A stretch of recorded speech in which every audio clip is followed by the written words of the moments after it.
के साया लाइबै 1600 के साड़िया 3200 के चोलिया चौलीदार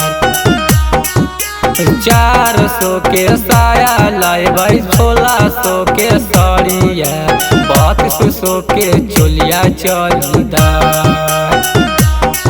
अरे के करो से काम नहीं रहबा ये साखिया पुदीनवा बेचो लगलै मोर भतार।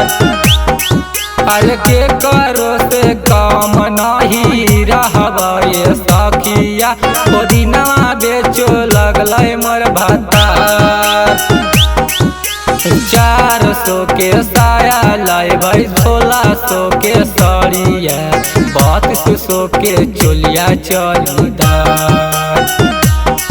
अरे के करो से काम नहीं रहबा ये साखिया पुदीनवा बेचो लगलै मोर भतार।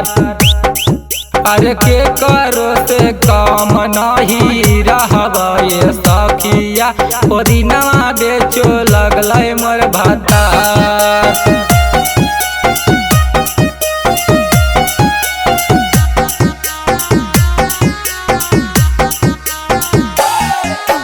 शिवदला से बाला लैबै नवादा से नथिया रजौली से टिकवा चौलीदार।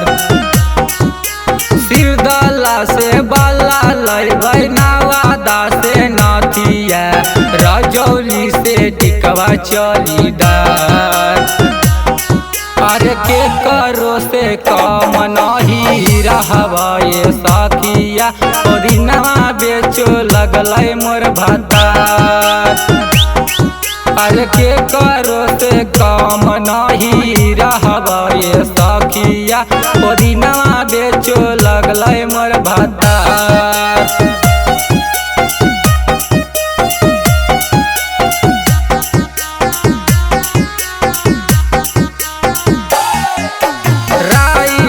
अरविंद अटल यानी ससाइया पुदीनवा बेचो लगलै गामे गाम। राइटर अरविंद अटल यानी ससाइया पुदीनवा बेचो लगलै गामे गाम।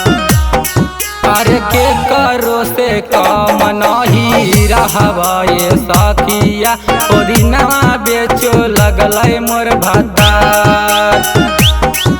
अरे के करो से काम नहीं रहबा ये साखिया पुदीनवा बेचो लगलै मोर भतार।